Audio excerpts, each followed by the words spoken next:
My husband's family and I don't have the best history, especially with my mother-in-law. Here's a bit of backstory. My husband, Kyle, is one of two children. He has always been the golden boy, even though he has an older sister. My mother-in-law, Monica, is a full-blown clinical narcissist. She would demand gifts on Kyle's or his sister's birthdays, saying they wouldn't be here without her. Kyle has told me that growing up, whenever he achieved something, she made it about herself. When I first started dating Kyle and visiting his house, Monica was as nice as could be. But as our relationship grew more serious, her behavior worsened. It really escalated when we decided to get married 3 years ago. She interfered and made wedding planning a nightmare. Thankfully, Kyle and I had decided from the start to pay for the wedding ourselves to avoid anyone meddling in the process. When Monica tried to change our venue or the wedding layout, I politely declined her suggestions. She then complained to Kyle, who tried to talk to me about compromising, but I told him our decision was final. I had always wanted a casual, fun, non-religious wedding with a mismatched bridal party look from a loose color palette. The only thing I asked of Monica and my bridesmaids was to pick a dress within my color palette and run it by me before purchasing it so I'd know what I was working with.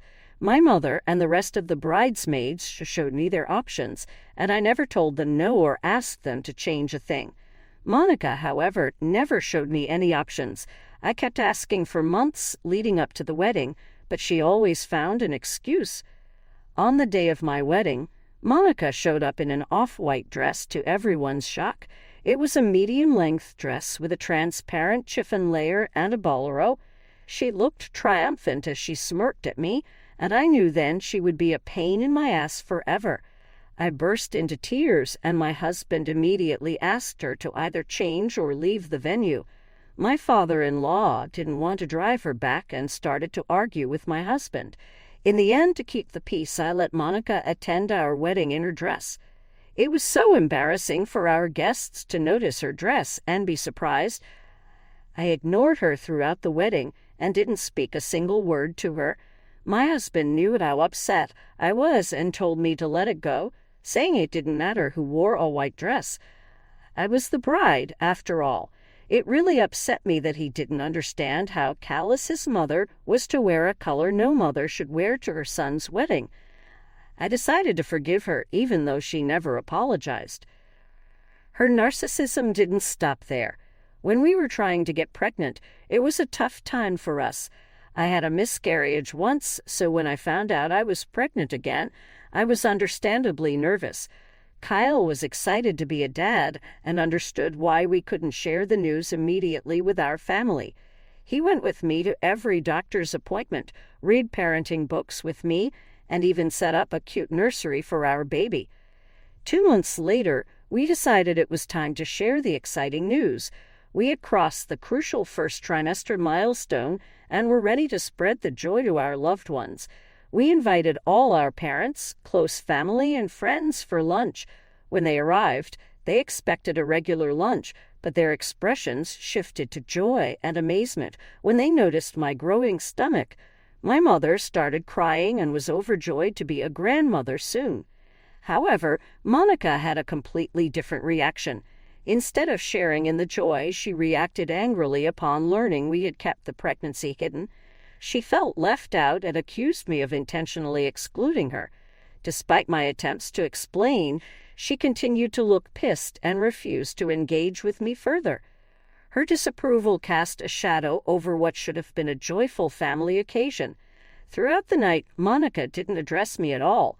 She displayed disrespect not only towards me but also towards my mother, who had always been kind to her. Monica remained unresponsive during discussions, buried in her phone while everyone else engaged in the family gathering. It was clear she was upset, and her discontentment was palpable. She openly expressed to everyone how she had no idea about my pregnancy, making her feel as if she had lost precious time with a grandchild who hadn't even been born yet. As the tension escalated, I decided to step out for a moment to gather myself. My mother noticed my distress and came to comfort me until I felt composed enough to return. As the night ended, Monica made a deliberate point of saying goodbye to me last. The entire day she had barely exchanged more than a hi and bye with me. Later, when my husband walked them to the car, they ended up having a heated argument. I could hear it clearly standing in the foyer. Monica vented her complaints about me, further escalating the situation. Thankfully, all our guests had left by then, so it was just me, my parents, Kyle, and his parents. She angrily told him she couldn't believe I had the audacity to keep the pregnancy from her and that I didn't consider family at all. My husband calmly let her know that he and I had both decided to wait until we were out of the danger zone before sharing the news. Hearing this, Monica started yelling. "This is our grandchild we're talking about. I deserve to know from the very beginning." "Mom, we just wanted to be cautious before giving the good news." "Cautious? I am your mother. You should have trusted me with this. I know this is all her fault. You let her dictate whatever she wants.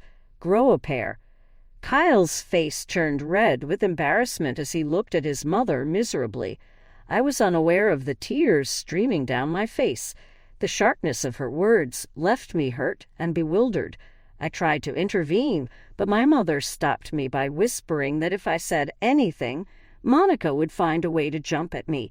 This was absolutely true because I was sure Monica just wanted to fight with me, but I wasn't going to give her the satisfaction, so I kept my mouth shut. My mother-in-law told Kyle that he should open his eyes and see the truth, that I was controlling everything, and she should have been the first to know if her son was having a child.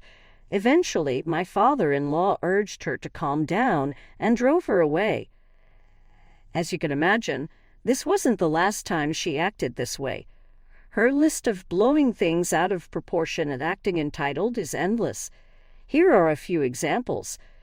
She tried to teach our baby to call her Ma instead of Grandma, which infuriated me. She would beg to babysit our child and then make sure everyone knew how much she helped us, claiming we always needed her. When I had health issues after pregnancy, she told me I needed to be a better mother and should get over myself.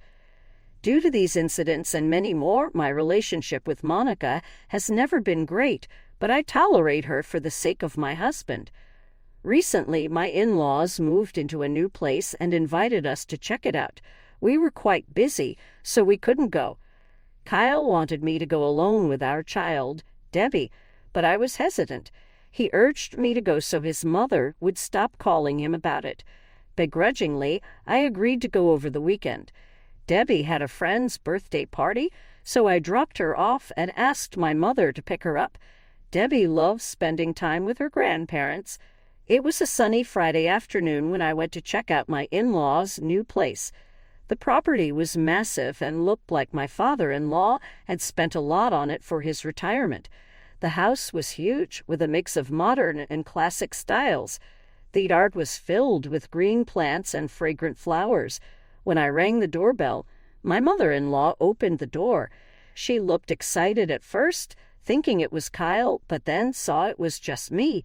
She looked confused and asked where Kyle and Debbie were. I told her Kyle had an appointment and Debbie was at a friend's birthday party.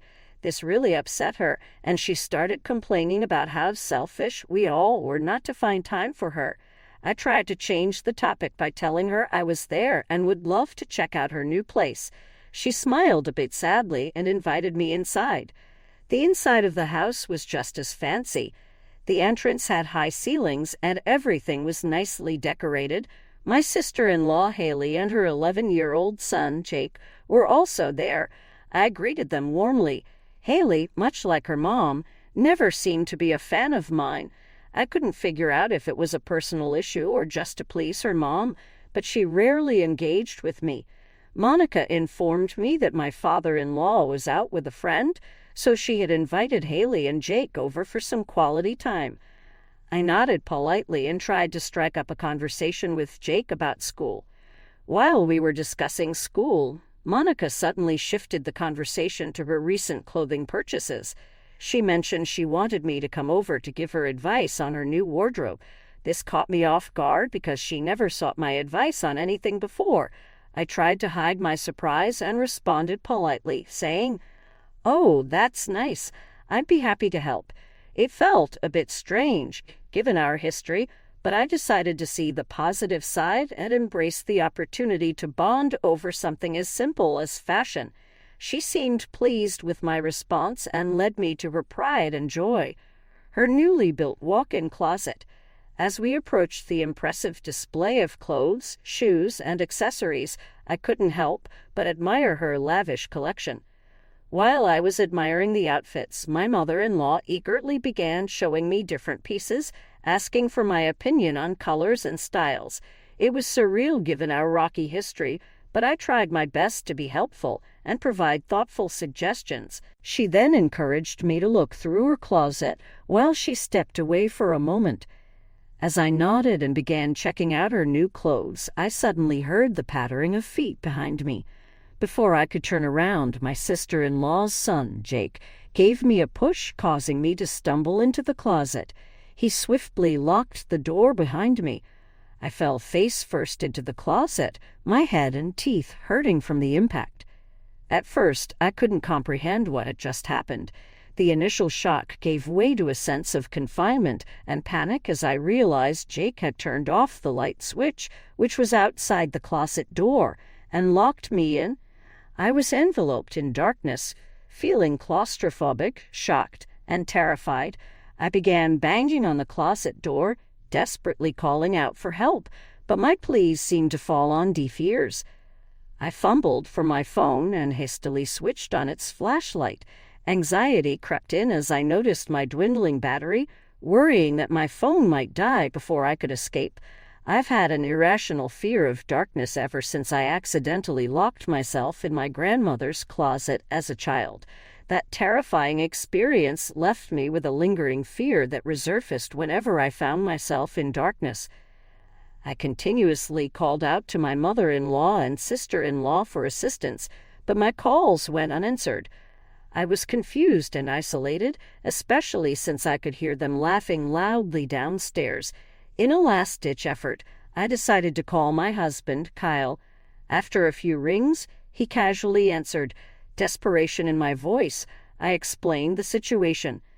"Kyle, thank goodness you picked up. Something terrible has happened. I need your help." Kyle, seemingly unfazed, asked what was going on. I recounted the incident. "Your nephew just pushed me and locked me inside the closet at your mom's place. He switched off the lights. I've been banging on the door, but no one has come to rescue me. You know how terrified I am of dark spaces." Less sympathetic, Kyle retorted, "Are you seriously calling me in the middle of work for this? This isn't even an emergency. Just call my mother, who's inside the house, instead of calling me." Frustrated, I replied that I had called his mother and sister several times, but they weren't picking up. I explained how I didn't have much battery left and using my phone's flashlight was draining it more. I begged him to come over and help me, reminding him how scared I was of the darkness. I had talked to him at length about this. Kyle, unmoved, said, "Locked in a closet? Seriously? No, I can't come over. I'm busy right now. Find someone else to help you."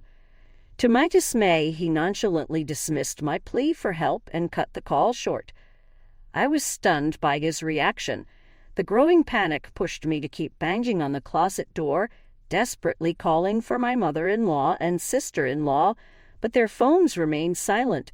Feeling trapped and helpless, I decided to call my father-in-law, the only person left who I could turn to. Knew he had been out with his friends, but I had no one else to call.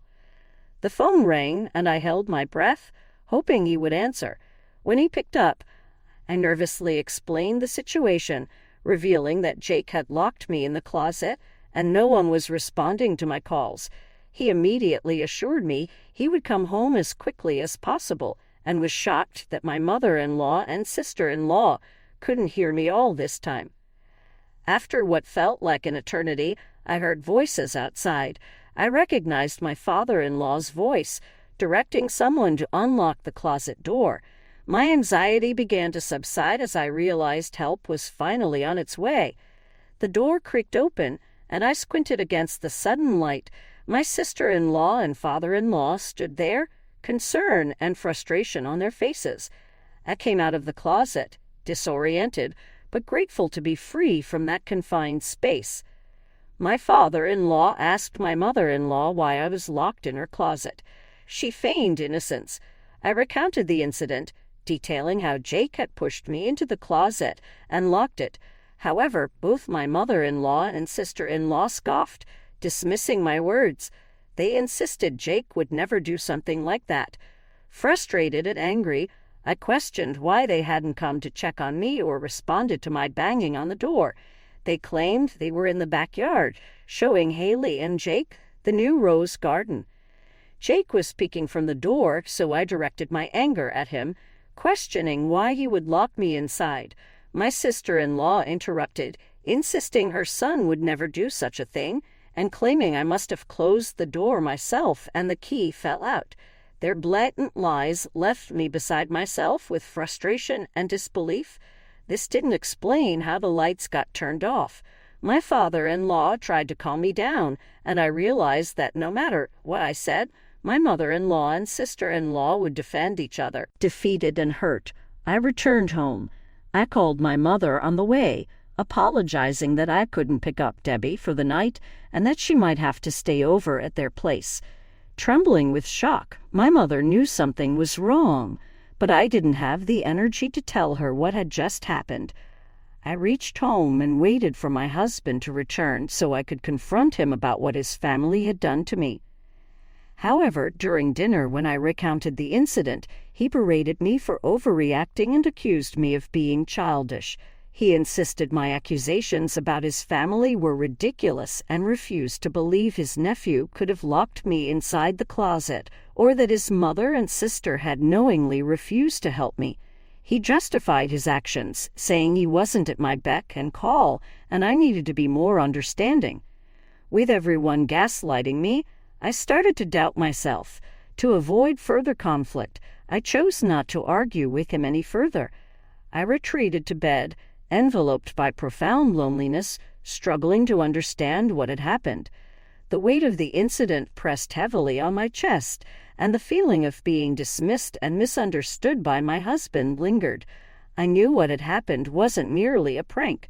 It was intentional, calculated, and deeply humiliating, especially since everyone knew I was afraid of the dark.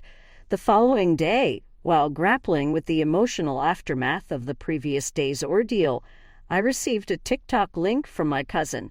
She asked if the video featured me. Opening the link, I was horrified to see that my nephew Jake had recorded the entire incident and shamelessly posted it for his followers on TikTok.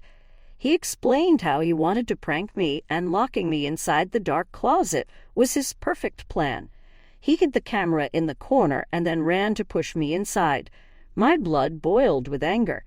Infuriated, I shared the video in our family chat, demanding apologies now that I had proof. I also told my sister-in-law to make Jake delete the video immediately. Instead of acknowledging the severity of the situation, my mother-in-law brushed it off, saying it was really funny and claiming that boys will be boys.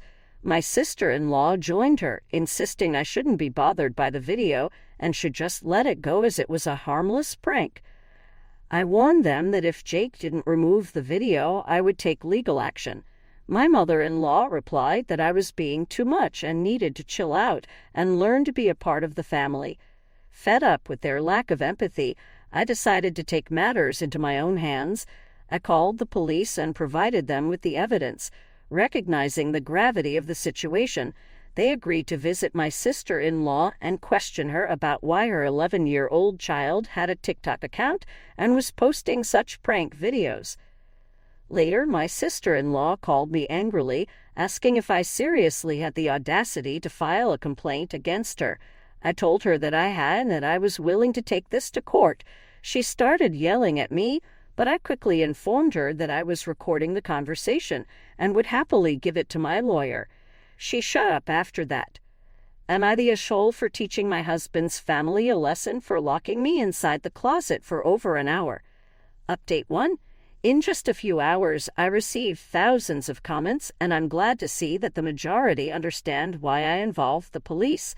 I've been receiving multiple calls from my in-laws asking me to withdraw my statement to the police. No official case has been filed yet, as my nephew is still a child, so the police are investigating to determine the appropriate course of action. My husband, who had no idea about this, erupted when he came back from work. He had tried calling me during the day, but I had been busy with the police. When he returned, I knew we were going to have this conversation. Kyle is convinced that what I've done has totally destroyed the family and says I shouldn't overreact to such a harmless prank. He continues to believe that Jake is just a child and shouldn't be punished. I've talked with my parents and sister about this. My family knows about my phobia of dark spaces, and they are shocked that no one came to rescue me and, more importantly, that my husband isn't advocating for me. My dad had a strong word with my husband, telling him that if I had called him for help while stuck in the dark closet, it should have been his responsibility to either come to help me or immediately call his parents to get me out. The fact that he didn't do either doesn't sit right with me or my family. Thanks to everyone's comments, I can see that my husband and his family's dismissive attitude has been going on for a long time, and I have been blind to it. I will continue to update you when there are further developments. Update 2. It's been a week since my last update, and there has been a major development. Sister-in-law's husband, Vic, who was out of town, recently returned and found out about what had happened between me and Jake. He completely lost it and asked my nephew to immediately take down the video and apologize to me personally. When my sister-in-law tried to defend her son's actions, Vic threatened to kick him out if he ever disrespected others like that. This was all told to me by Vic when he visited me. I agreed to meet up in hopes of getting to the bottom of this incident. Vic came over with Jake, who looked sad, likely having been scolded. As soon as we sat down, Jake started apologizing. He admitted to pushing me into the closet, but said it wasn't entirely his fault. Vic and I looked at him curiously. Jake revealed that he had talked to my mother-in-law about his TikTok account and prank videos his friends played on others. She encouraged him to try it on someone in real life. Jake told her he didn't think it was a good idea to prank family members, but she insisted it was okay to prank me since I was just married into the family and not technically his relative. I was shocked to hear this. Vic asked Jake if he was lying to dodge responsibility, but Jake began to weep, saying we could check his phone for their conversation. He showed us the chats, and I was horrified to see them. For someone her age to incite a child to such actions because she disliked me was appalling. I saved the screenshots to my phone and advised Jake against following her suggestions, emphasizing it was wrong. Jake nodded solemnly. Vic, equally taken aback, expressed his dismay and reconsidered allowing his child around my mother-in-law. He expressed regret for not being there to prevent Jake's actions and urged me to retract my statement to the police. I assured them I would discuss it with my lawyer and the police on the condition that Jake never uploaded the video again or kept a copy. Jake assured me he had deleted the video. Since this conversation, I've started questioning my entire relationship with my mother-in-law. It's clear now she was behind the prank and encouraged Jake to do her dirty work. I can't be around her ever again, not knowing what else she might do. Update 3. Hello everyone, it's been 4 months since my last update. I have moved out of my husband's place and am staying with my parents. As I previously mentioned, my mother-in-law was behind everything. When I confronted her, she refused to accept her mistakes, even after I showed her the screenshots. She tried to accuse Jake of manipulating and photoshopping them. Her lies quickly fell apart when I threatened legal action. Mother-in-law begrudgingly admitted she had planned this with Jake and thought it was the perfect time to prank me when I visited alone. She said my sister-in-law was in on it too, and they enjoyed hearing me scream for help.